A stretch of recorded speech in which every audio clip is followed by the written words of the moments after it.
Heads up, the version of RunGunJumpGun I have is currently unfinished and unreleased. We may visit this game again later on, and everything is subject to change. The sun is angry.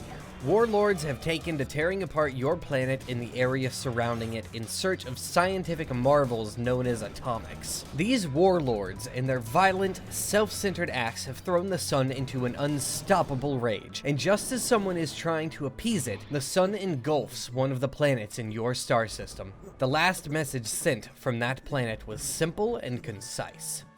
Avenge us. Now, a lone man with only a Gatling gun and his thirst for vengeance is tearing his way through each and every station owned by the three warlords. He will show them the true price of their greed.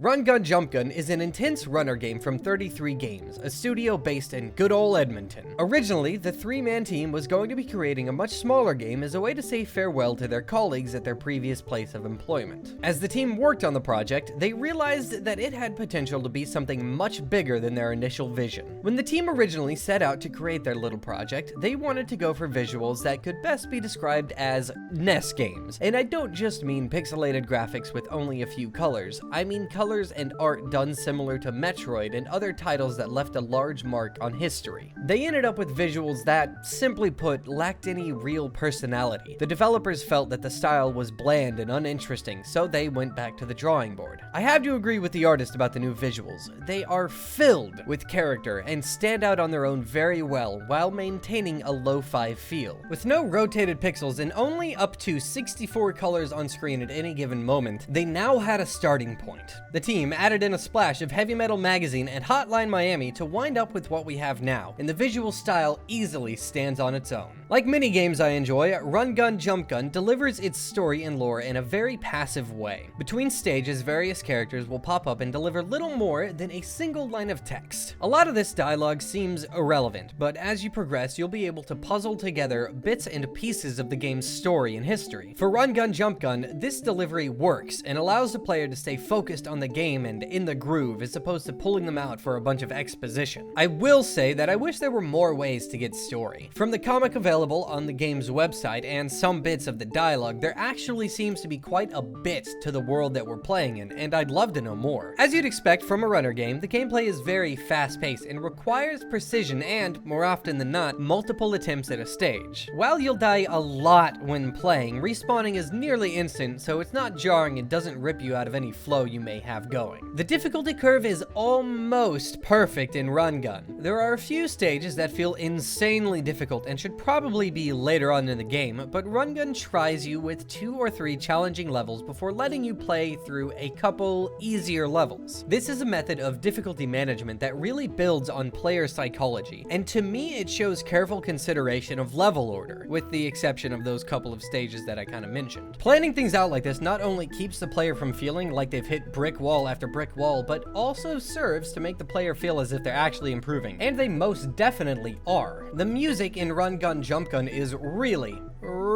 good. It's got a great futuristic psychedelic vibe to it that's as intense as it is driving. The fast pace of the music matches the fast pace of the game, and it's something I find myself wanting to listen to even when I'm not playing. I do hope that they add more songs, because it felt like there were only 4 or 5 during the few hours that I played. Which reminds me, this game is really fun. There are about 40 levels right now, and it took me about an hour to get to the 39th stage. I don't have any word on how many levels are planned or how much story they want to reveal on release, but I am thirsting for more. RunGunJumpGun is an intense, psychedelic, precision runner game that'll have you enthralled until you finish. Right now, there isn't a solid release date set other than this summer, and there isn't a price decided upon yet. You can find the game on Steam and follow it for any updates or information that comes out after this video. Thanks for joining me for this episode of Indie Bytes. I hope you enjoyed. If you did, please remember to leave a like and subscribe for more. If you have any indie games that I should check out, then please shoot them my way. You can leave a comment down below, or you can drop me a line on Twitter. My handle's @forkh, or you can shoot me an email at fork4h@gmail.com. I'll see you next time.